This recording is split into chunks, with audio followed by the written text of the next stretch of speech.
Hello and welcome, everyone. If you're joining us for the first time today, our literary festival theme is Grit and Grace. Over the last 4 days, we've been thrilled to present the work of artists and writers who inspire us to find grace and hope even in troubling times.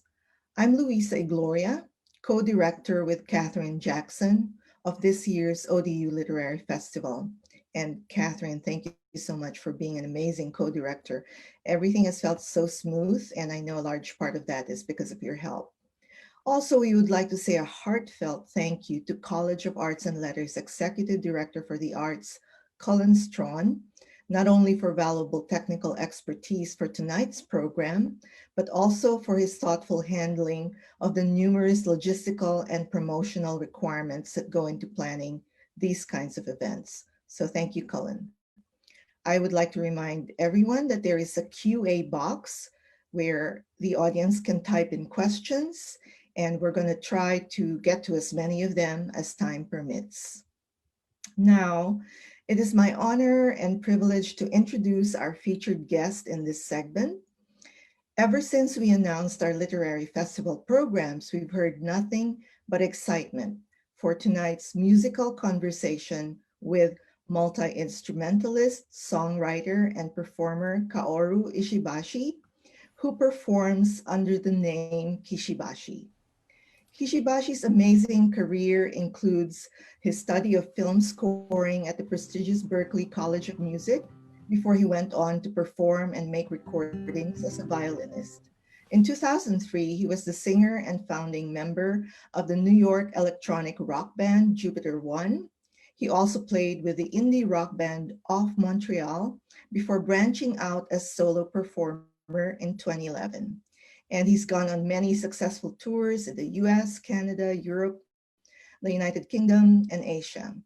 You might remember a Microsoft 8 TV commercial in 2012 showing various people happily swapping their photos for passwords, all to the bouncy music from Kay's song Bright Whites, or the delightful music video created for his song Philosophize in It, Chemicalize with It, where thousands of colorful forms morph from one thing into another.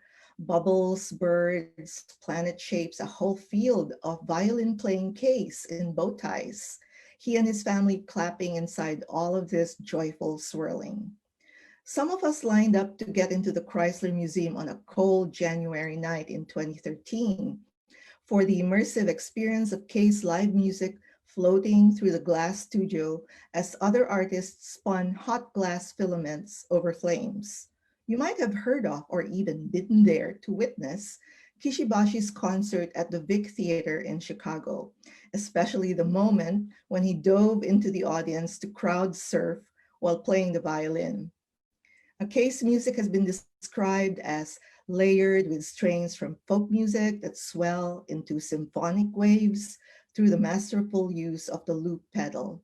Or, and I quote, an intricate layering of violin, electronics, and bright dynamic vocals in a shimmering sea of avant-garde pop. Shortly after his new album Omoiyari was released in 2019, I know that my daughter and I played it over and over on our devices or in the car whenever we were out driving. I was teaching a course in Asian American literature then, and I was really happy that I could bring the album to my students' attention when we were reading narratives about Japanese Americans placed in internment camps after Pearl Harbor. Then there's Kay's album Light, Lighght, which intersects with the interesting story of how then 22-year-old poet Aram Saroyan typed the word on a sheet of paper in 1965 and received $750 for it from the National Endowment for the Arts. But we're really here to listen to Kishi Bashi, so let's bring him on the virtual stage. And I'm just going to start with a few lead-in questions. Welcome, Kishi Bashi. Hi, thanks for So having me. happy to have you here. Yes, we're so fortunate. I'm not sure that the audience tonight might know that not only have you performed several times here, but that you actually have a Norfolk connection. Would you tell us a little bit about that? Your parents have also taught on the Sure. faculty of ODU for many years, isn't that right? Yeah, I grew up in Norfolk. I moved there when I was about 10, I think. So I went to Maury High School. I think I even took a summer class at ODU, I think, at some point. So yeah, I'm very familiar. Thank you for Yeah, having me.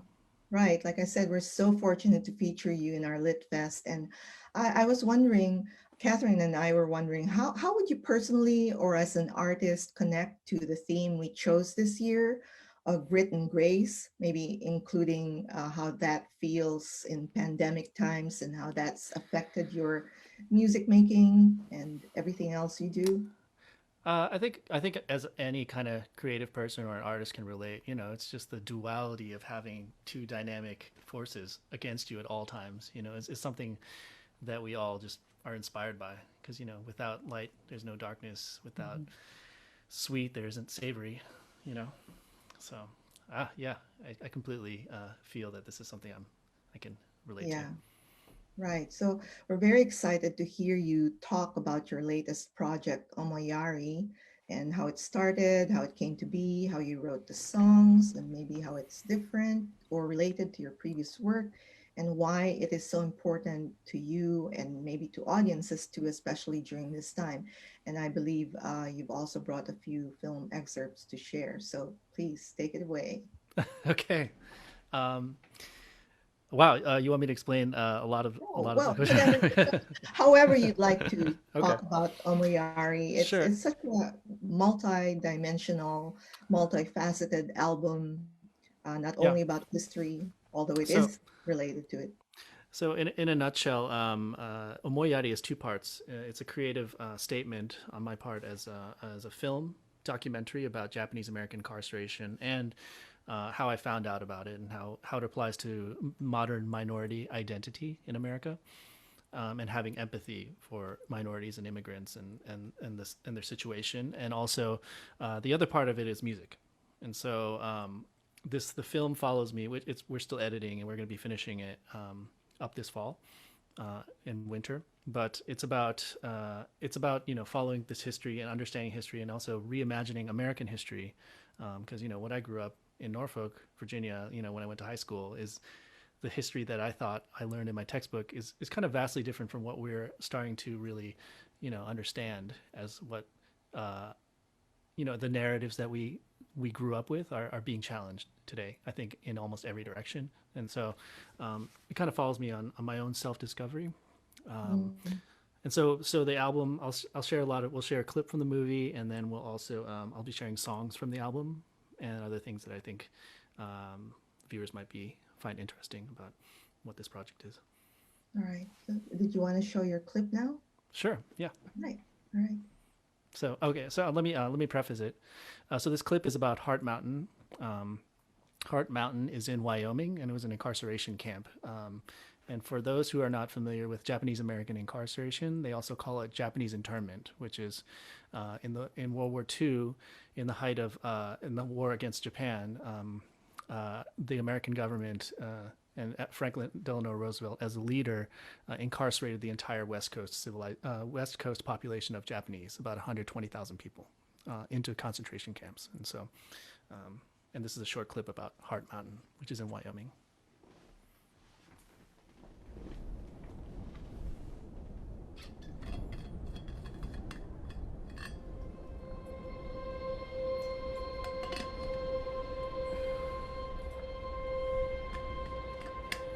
After being on a train for 3 days and 2 nights, we didn't know where we were going.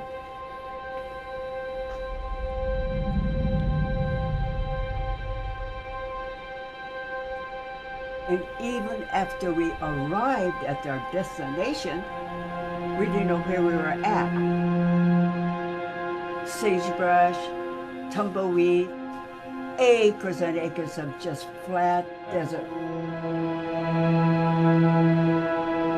And barracks. And we were never told how long we were going to be there or anything. The War Relocation Authority hastily created 10 concentration camps in some of the most remote regions of America's interior. Sequestered from the West Coast and under constant armed guard, they were continuing to be viewed by the public as the enemy. It was a very miserable sight there, just rows and rows of tar-papered shacks there.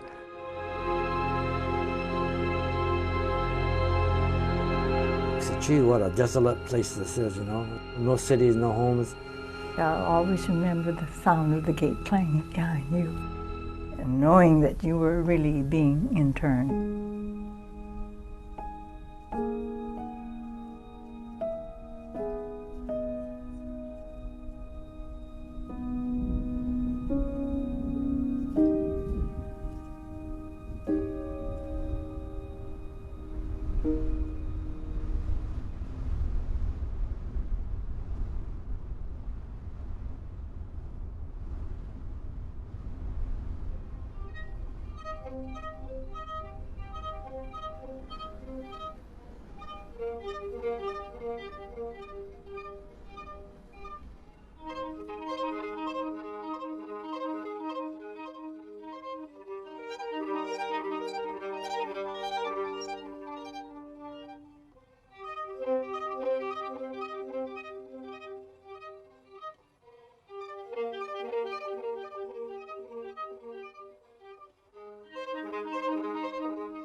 Within weeks, they built a place for, 11, 12, 14,000 people, which was the third largest city in Wyoming. The alarming thing was that it was completely surrounded by barbed wire, with guard towers, with soldiers and searchlights, with guns, and aimed inside. So I thought, must be some strange people in there. Heart Mountain was one of the 10 concentration camps that the U.S. government established for Japanese Americans during World War II. This one is up in remote northwestern Wyoming. We are the furthest north of any of the camps, and so consequently the coldest of all of the camps. Okay. About how many people? So the peak population of Heart Mountain was about 10,700 people, but over the 3+ years it was open, over 14,000 different individuals lived here at one point. Almost immediately after the incarcerees arrive here, that's when the temperature starts to drop. And these are people who had never experienced a Wyoming winter. If you look around at the walls around us, you'll notice that there is not any insulation in these barracks. To put them in that kind of bleak situation, did the government see it as a kind of punishment for the population? I don't think it was necessarily an intentional punishment, but it was a negligence, right? And that's something that you see repeated over and over throughout this story, is that the government just doesn't think about the consequences. It is acting so quickly, and all of its decisions are based on emotion, are based on anger, are based on fear, that they don't think about these very simple issues of, what does a community of 11,000 people need to survive? My grandmother's name was Misa Hatakiyama. I remember growing up sometimes talking about World War II, and my dad would say something like, oh, Gra, as we call my grandma, Gra was in one of those camps. It was called Heart Mountain. And that name kind of stuck in my head. I could never remember what state it was in, but the name Heart Mountain is so beautiful, romantic sounding. But no one talked about what those names actually meant or what camp actually meant. Okay, so what we've got here is the full camp roster. Okay. So we are looking through about 14,000 names right now. Okay, I think this is it. Yeah.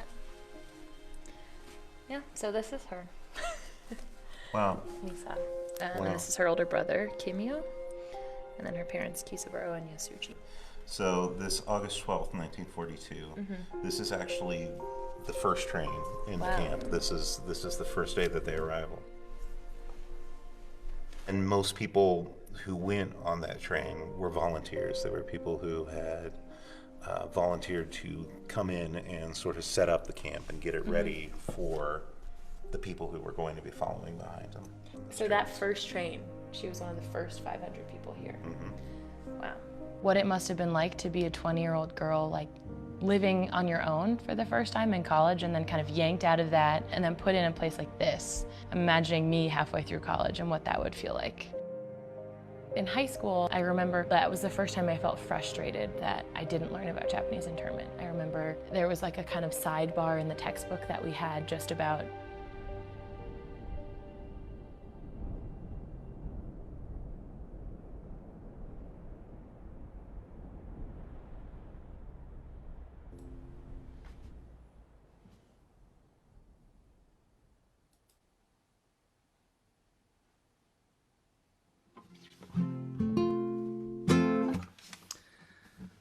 Hi, I guess we're back.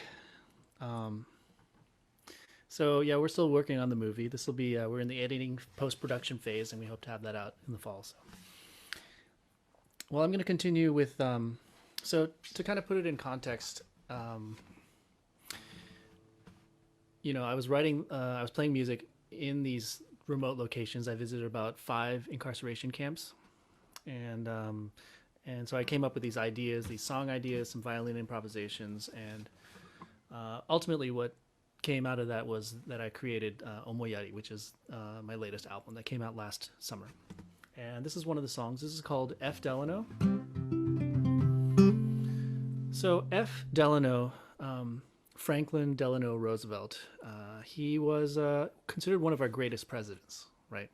He brought America out of the Great Depression. He created all these social programs that we still depend on today. But for the Japanese Americans, he failed them because he ultimately succumbed to pressure, racial hysteria, and war hysteria and racism, and ultimately was not able to protect them. And so he's a villain in this story. And I think like as oh, video's off. Okay, interesting. You guys got my video?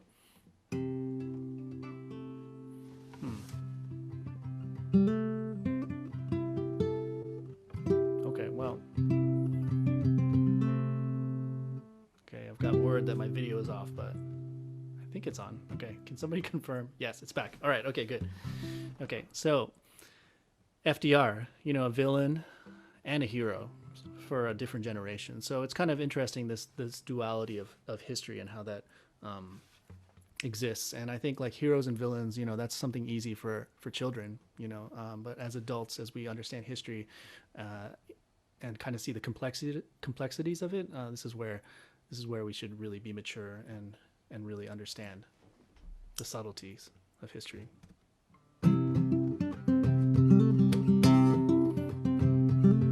F. Delano. The Delano is also a hotel in Las Vegas where my friend had an unfortunate incident, and that's what the first verse is about.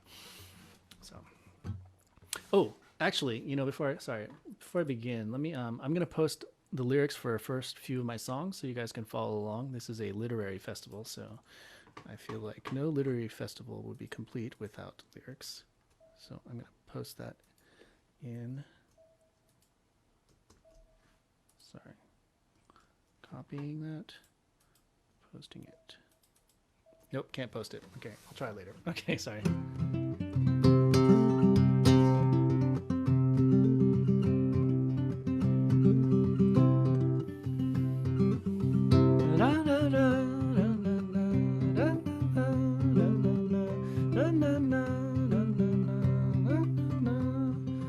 Oh, in the desert they gave you the slip rock.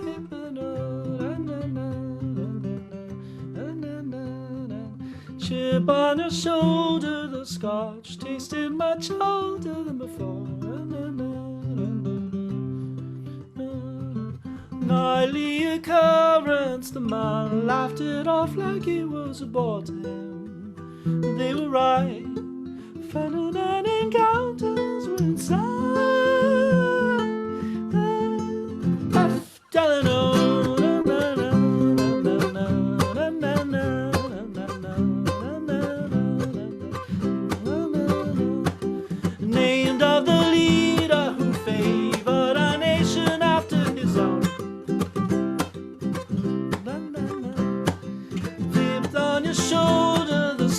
Tasted much older than before.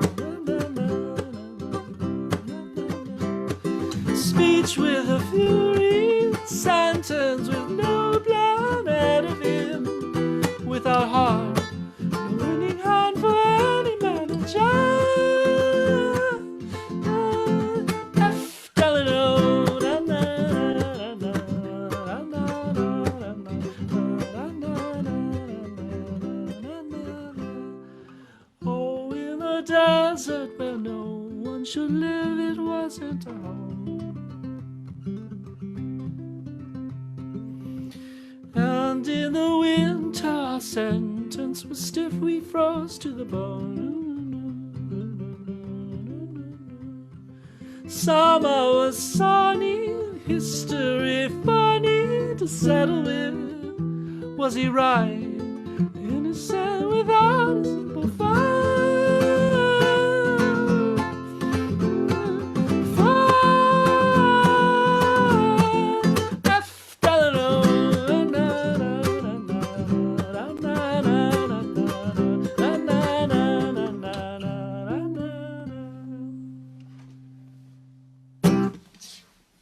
Thanks. This is interesting. All right, I'm going to try and get these lyrics out to you. Let me try something else really quick. So that was called F Delano. Let me see if I can do this. Okay, let's see if this works now. Nope, I cannot post a message. No, okay. Guess I can't paste messages. Oh, anyways.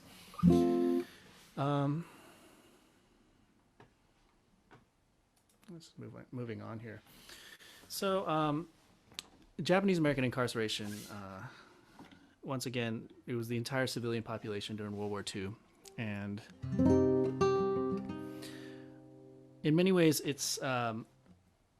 I think one of the main things, you can learn about the facts, you can learn about the injustice. I saw it as a civil rights issue, but I think what I started to understand is, and how it relates to today, is that it's more than that. It's about discrimination against an immigrant population. So, when you start and you look at it superficially, you see like, oh, how could they? Over half of them were American citizens. Born in America, they speak perfect English. Oh, how could you do that? They play baseball. They do all these American things, right? But in fact, the other half, their parents, the immigrant generation, were really kind of stuck in between cultures. And I think when I started to realize that, a lot of, in order to be heard and this injustice to be empathized, by white people, the white majority, red-blooded population, we had to, they had to really show how American and like them they were. But in fact, they were actually immigrants, and they might have actually been between two worlds, between two cultures. The country they came from, their home, Japan, invaded America, their new home. And so, how do you make of that? How does that factor in? Are they American or are they not? Maybe it's something in between. But they definitely lived here, and they're farmers and shop owners, and they were making a life for themselves. And so, I think that. And as they were forced to assimilate in order to get out of the camps and to basically not have this happen to them again, they had to basically suppress their culture. And this next song is called Theme for Jerome. And it's about that specific loss of language and loss of culture that an entire generation of Japanese living in America had to face. So this one starts with a Japanese melody. And as an indie rock musician, I always make like white music, music that white people listen to. And I was always embarrassed to feature Japanese melodies in my songs because it would make me stick out as an ethnic musician. I wanted to assimilate, So this is my first time and I putting a melody like this into my song. And so this is what could be a potentially Japanese song, like a lullaby. No, no, no, no, no.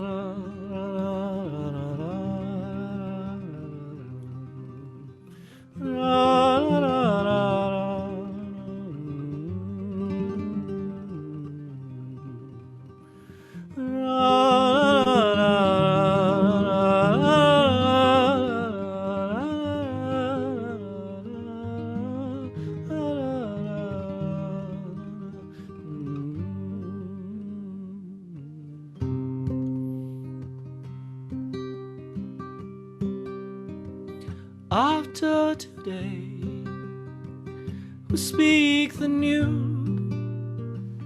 With every word you walk from the comfort of my hands. And when they speak, fight the war of enemies unseen, 'cause here we are in Jerome. La, la, la, la, la, la, la, la, la, la, la,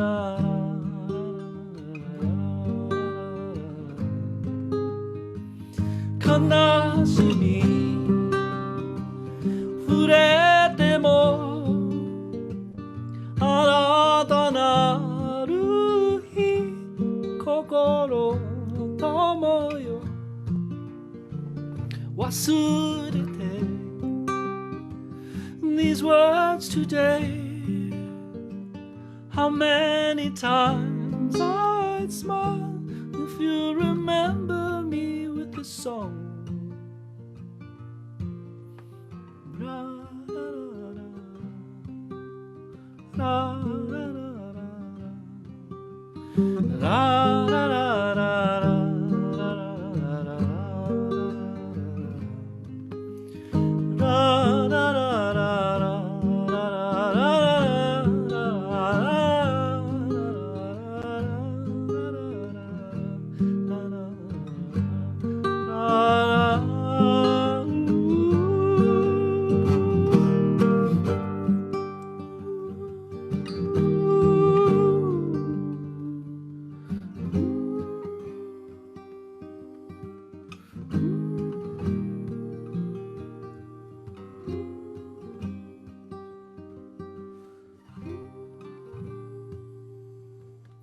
There was a girl, she's fell in love, and on the sun-dry lands it settled in, started again. And when they sleep, she'd sing this melody to her beloved sons, forgotten words from Japan. La, la, la, la, la, la, la, la.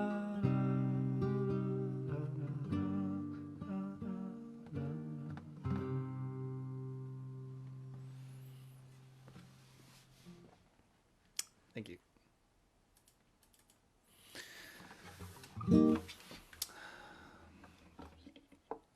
So, thanks for posting those lyrics. The next song I'd like to do is called Angeline, and this is also on my new album.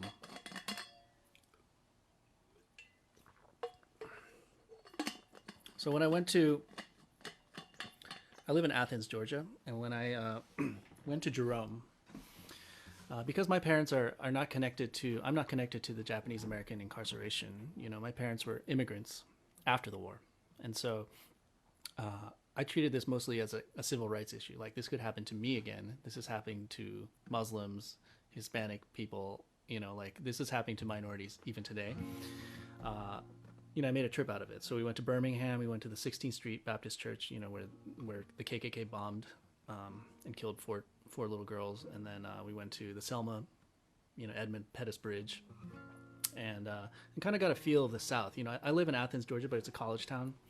And it's kind of like a bubble, you know, liberal, very liberal bubble, but the rest it's a very red state, you know. So I think what I realized is that I didn't know too much about this thing I discovered called convict leasing, and this song Angeline is about convict leasing. And what, if you kind of think about, you know, we all know about Jim Crow. So basically, after the Civil War, the Union came in for about 10 years and made sure the South was compliant, letting these slaves be free, right? But once the Union left after those 10 years, the South just went back to doing what they could to disenfranchise the African American community, the newly freed slaves. And so, you know, what they would do is they would criminalize people just so they can get them back in the fields, back in the mines, and steel plants, and all across, basically African American men were criminalized for things like loitering, vagrancy, and it created a whole generation of criminal association. And that's what we see today. You know, we see this with African Americans. We see that's why police are so brutal to African Americans, because they see them. They start off by thinking they're criminals.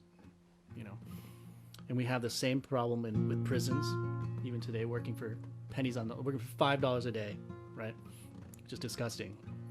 A disproportionate amount of color, people of color in prisons right now. So it's a song called Angeline, and it's about convict leasing.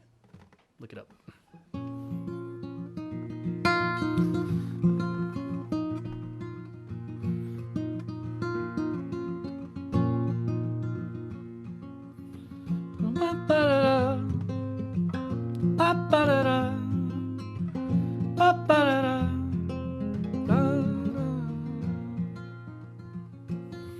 Underneath the cotton sun, freedom we had just begun, sweeter than the finest rum, with my Angeline. Home to every kind of tree, built it without anything. Life is like a peach and cream, with my Angeline. Angeline, Angeline, had the softest smile that I have ever seen. Sweet summer rain, I just want to be able to see her again. Ba-ba-da-da, ba-ba-da-da, ba-ba-da-da.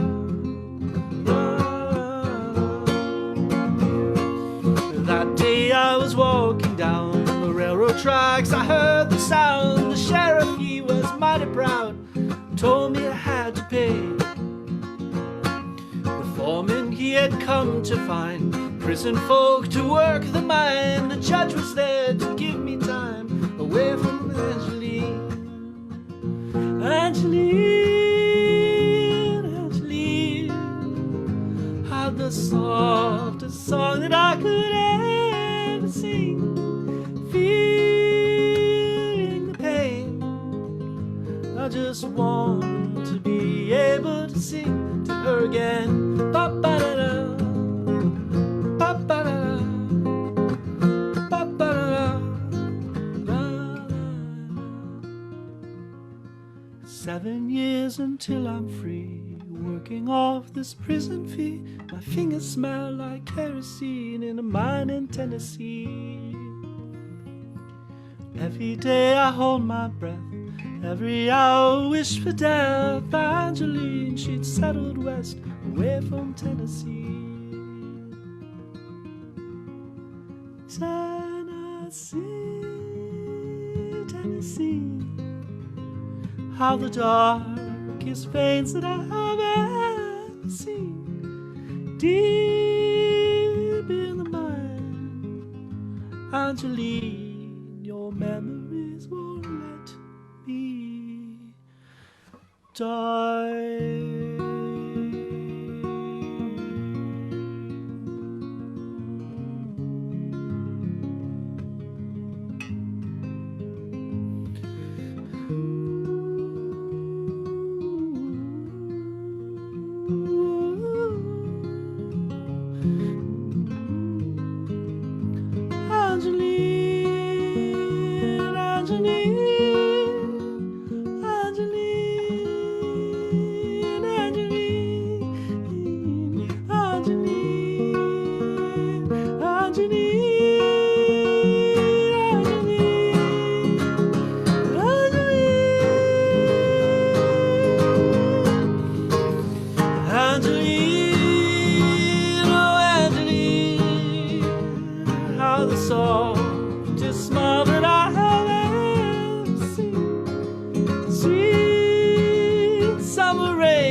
Thank you.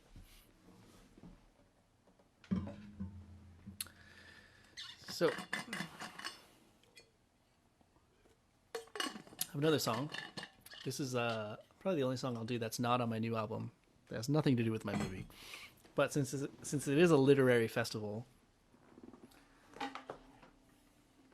I thought, a lot of people ask me, what song am I like proud of? And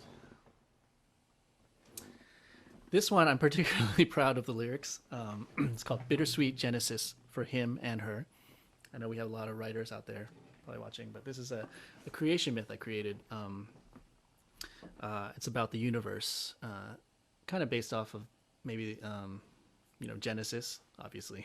But my fantasy is that that all the problems, all these the trials and tribulations on Earth are really just the manifestations of two celestial lovers.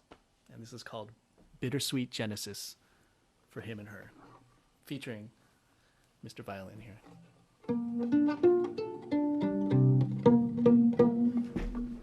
So here you go.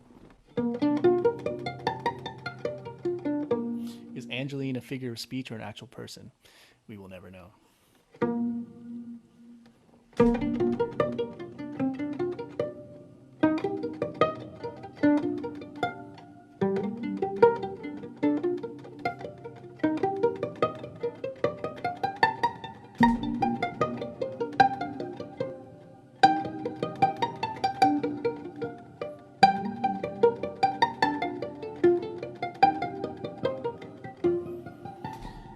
In the beginning we were scrambled together, mixed in a celestial ball and hand fluff with a feather.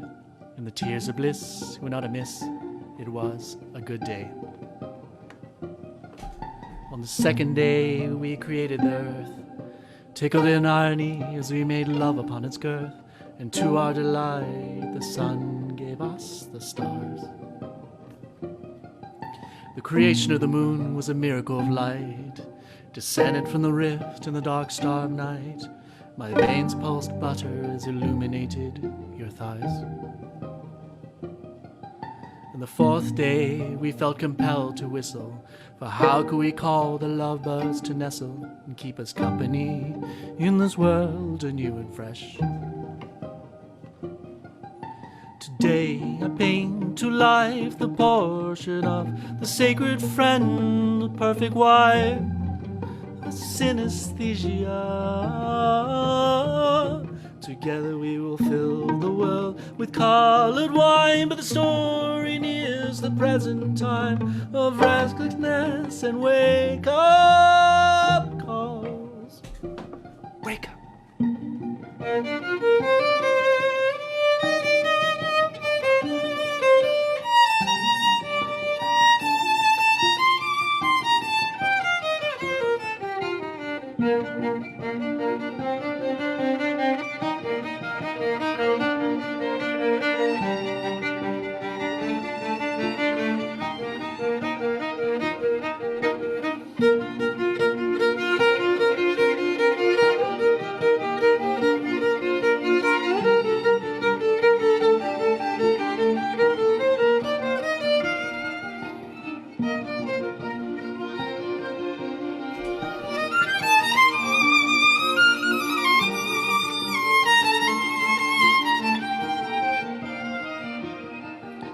Years have flown fast, but then who's counting? The wars have been won, but there's few left standing between us and the shadows of stresses past.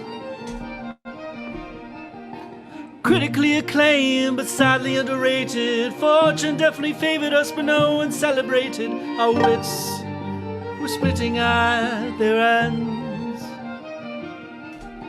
We gazed upon the city lights, we each laughed aloud one final time and agreed, this is one thing we'll miss.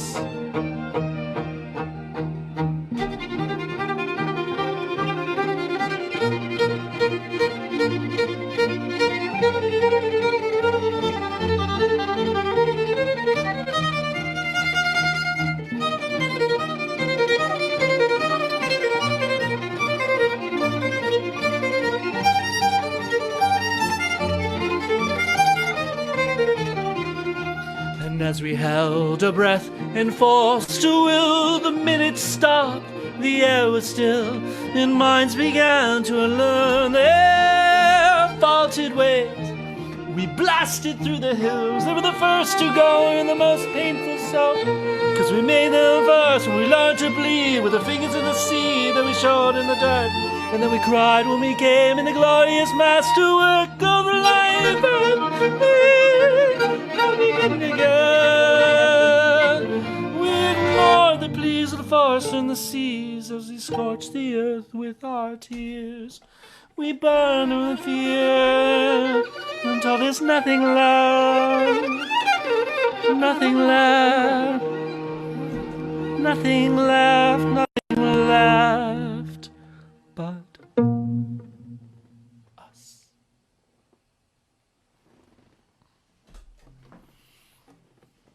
Thanks. This is the song you told me to use in my class as a poem. Yeah, it's kind of like a poem. I mean, are lyrics a poem? Discuss. So that concludes the lyrics on the chat, because it's kind of dangerous because it actually forces me to do correct lyrics and I get stressed out. So maybe no more lyrics. I'll do a couple more songs, but I really appreciate Louisa and Catherine and Old Dominion University for having me here. It's a great honor. I wish I could have been there in person, but it's coronavirus, you know. So, but next best thing. So, thank you to all the technical team to make this happen. This is I've never performed violin like this before. So a couple more songs. This is called Violin Tsunami. Did you play Violin Tsunami? Okay, just join. Okay. Answer live. Answered. So this is a song that is not this particular violin. It's not this violin, but it was kind of interesting. It's a very I had this violin that was created. It's called Tsunami violin, and a friend of ours, Mr. Yuba in Charlottesville, created this violin, and I asked him why he called it Tsunami violin, and it's basically, while he was creating the violin, as the Fukushima flood tsunami disaster was unfolding, and for the next several months, as he completed the violin, he put in his thoughts and his prayers into this instrument as he made it, and it's the violin that I used, and he gifted it to me, and I performed with it, and I recorded with it, and created this piece, and it inspired this music, and got me back into really enjoying violin again. But I think it's kind of like a very Japanese thing to put your spirit, to find a spirit in an event and to put it into an object. We don't, in Christianity we don't do that, but it's like everything has a spirit, and so he put his emotions. He's a ordained Buddhist minister, but he put his thoughts into that violin, and that was Violin Tsunami, and it inspired this piece. So.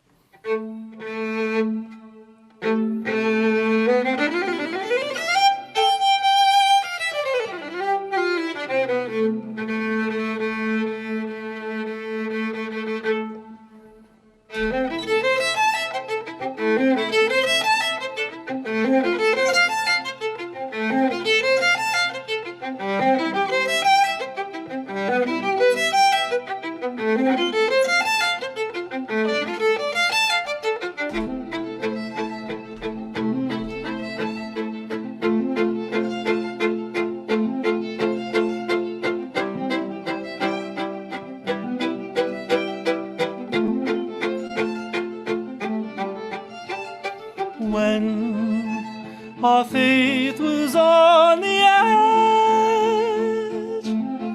of the way, Sundays on end,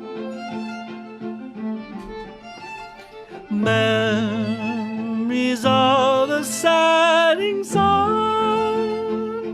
light would tell a different way to be.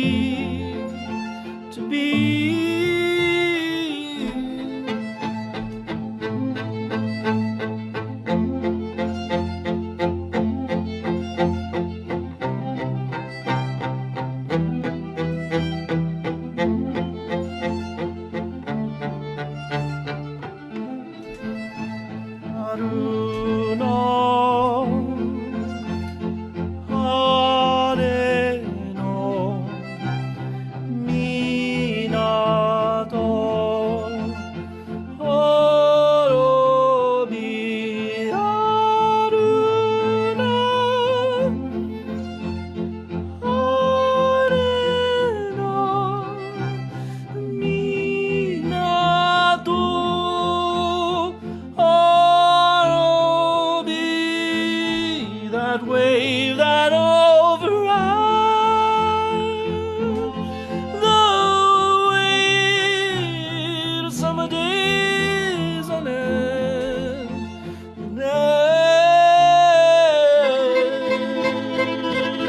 And every one of us, there is a heart that rises, burning to loss and pain.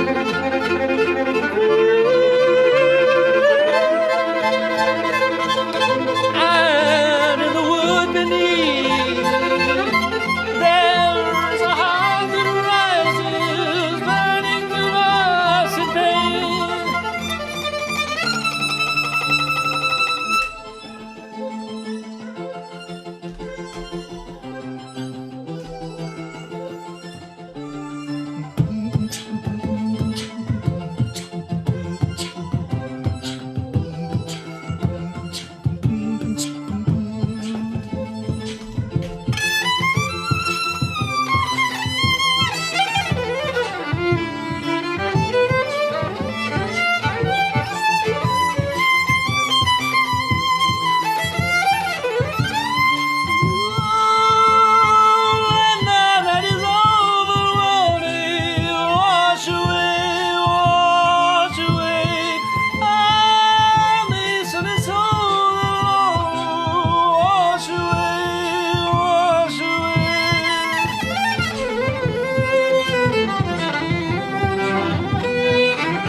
Whew. Well, I could do one more song. Question from Lori. Wow, bravo. Are you single? Exclamation point, exclamation point, question mark, lol. Okay, so let me see. Strolling silver. I was never in strolling silver strings. So thank you once again. Yeah, Barbara Smith. I don't know. Jags Judge Advocate General's corpse being sent to Governor's Island. I'll look into that. I don't really know what you're talking about. So the last song I'd like to do, and then we'll have a little conversation or maybe take some more questions, is this one is called Summer of 42. And so this is a love song, a falling in love in an internment camp, an incarceration camp, but then going off to war, coming back, and she's gone. Which might have happened a lot, and it's the kind of thing where when we look at history, when we look at these events, and how as artists we portray them, for musicians, songwriters, novelists, poets, how do we get a modern audience to empathize with people back then? Well, you key into things that are universal, like love, desire, loss, all these things. And so this is a story I made of that exact thing. So thank you so much for having me. I look forward to answering some more questions, but this has been really fun. So.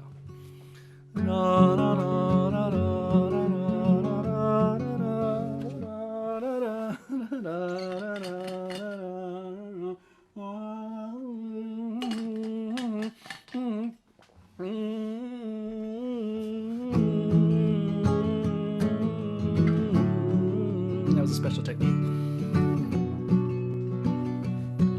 What are the things you wanted? The same as anyone. Just a hand to hold a little. After all is said and done, and the days are long and open, 'cause I had a view of you with summer 42 when I was in love with you. We counted stars above us, we dream as I do. We sneak off to the desert, the sand over your fancy shoes. The first day that I met you, I wrote down in my book, I am in love with you, I am in love with you.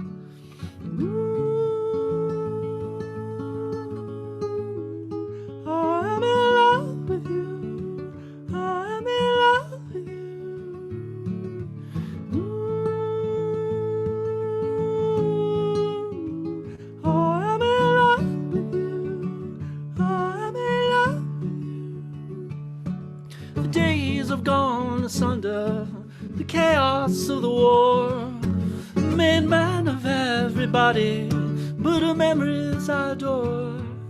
We named our favorite sunsets, but I remember there are few that some of a fortitude when I was in love with you. The years have turned to ages, and I know you're someone new.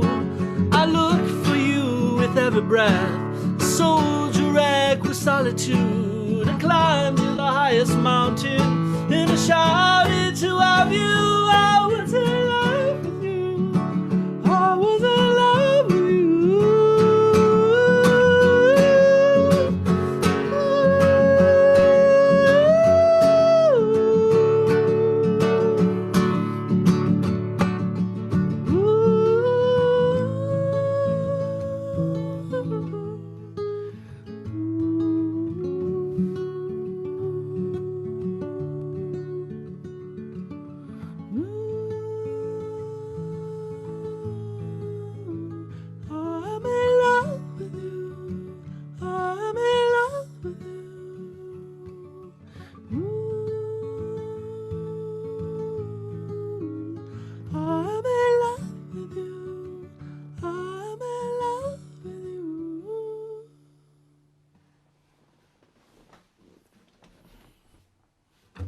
Thank you. That concludes the musical portion. Now let's get into the conversation.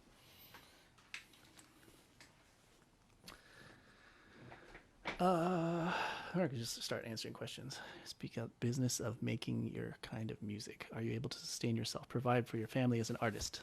Yes, I currently am. Mostly because I'm pivoting like crazy. So, thank you for writing I Am the Antichrist to you. Cool. No question here. Okay.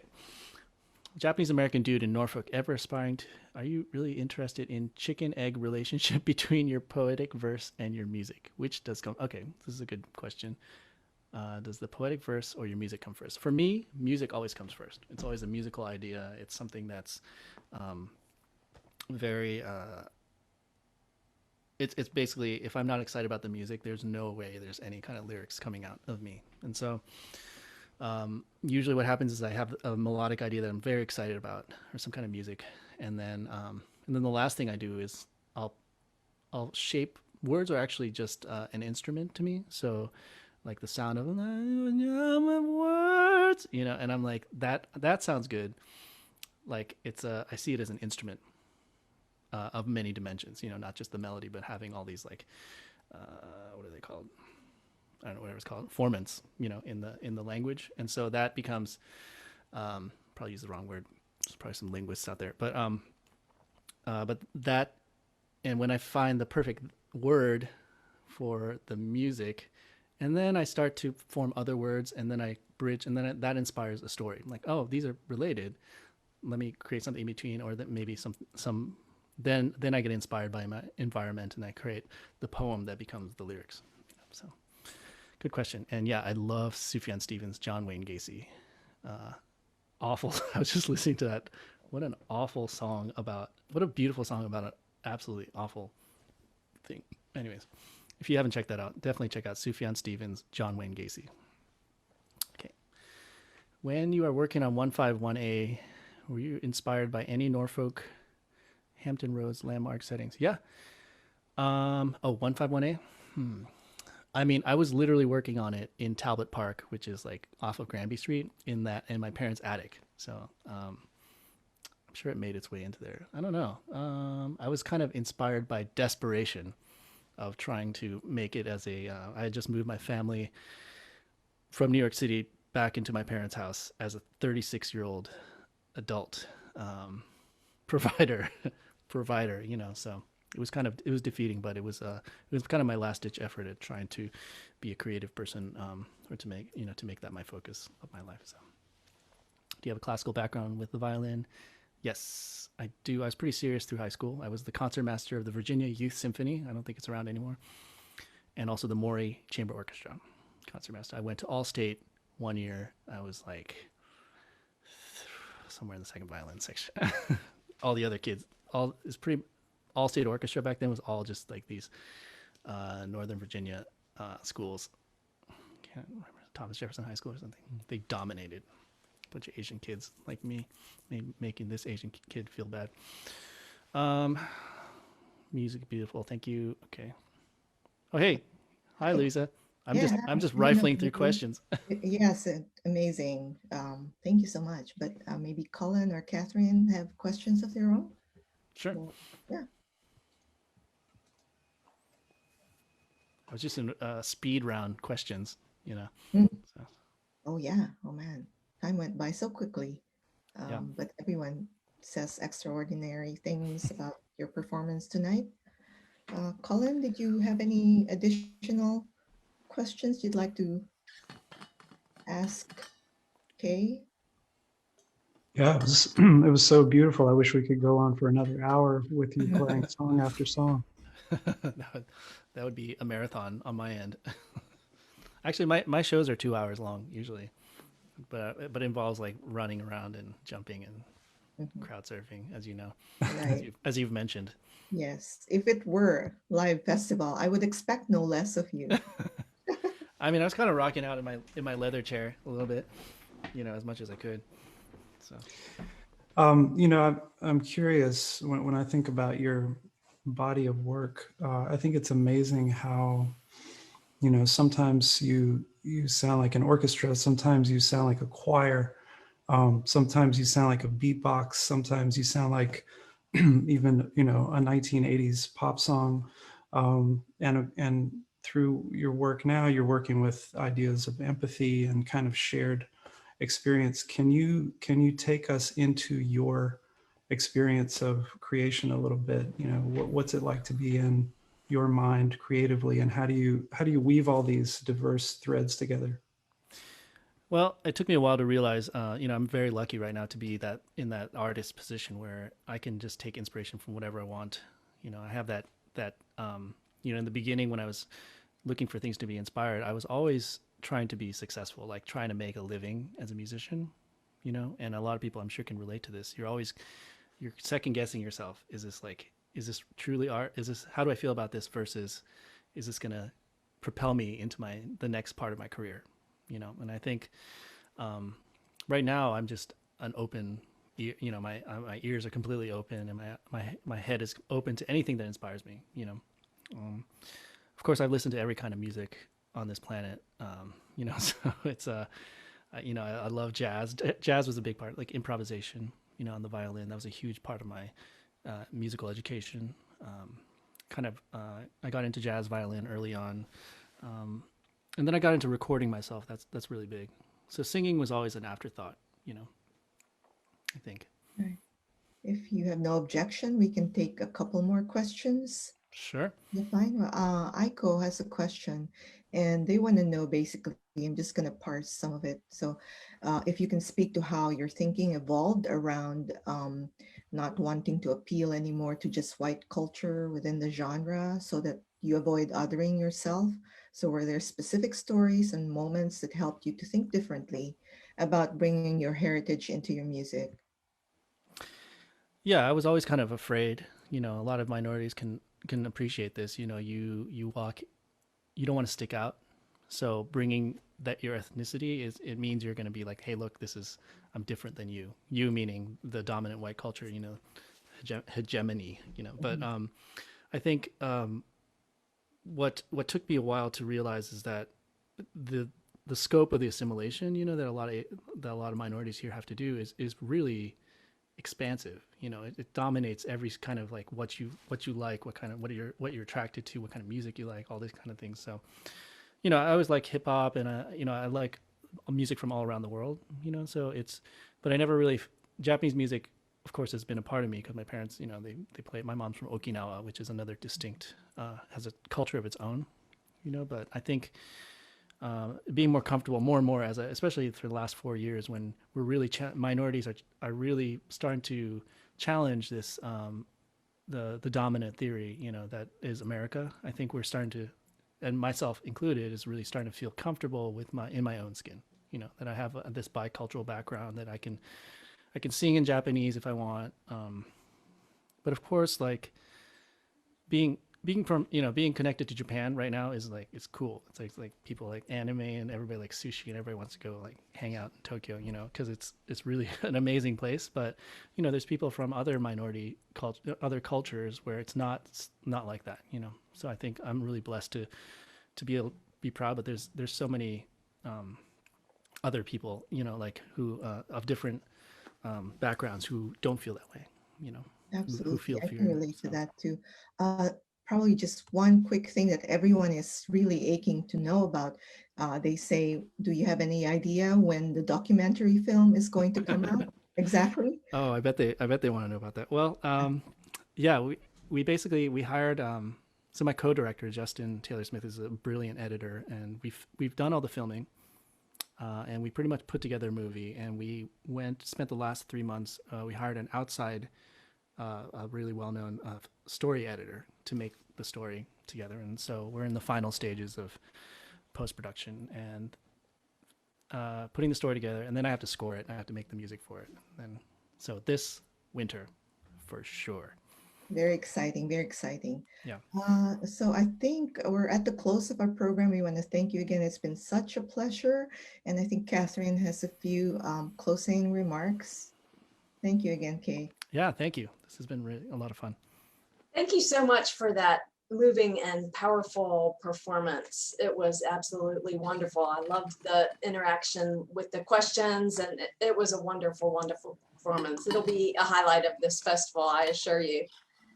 So again, thank you for being with us. Thank you to those of you in the audience for being with us. We'd like to thank all of our many sponsors, and we'll do that tomorrow. Tomorrow is in fact the last day of our festival, so we hope that you can join us for events at 12:30 and 4 p.m. Festival access links are at odu.edu/litfest, and events are live streamed on Facebook at ODU Arts. Again, thank you to Cullen Strawn, thank you to my co-director Luisa Agloria, and especially thank you to you for that fabulous performance. Thank you. It's been an honor. Thank you. Good night. Good night. It's been #lit.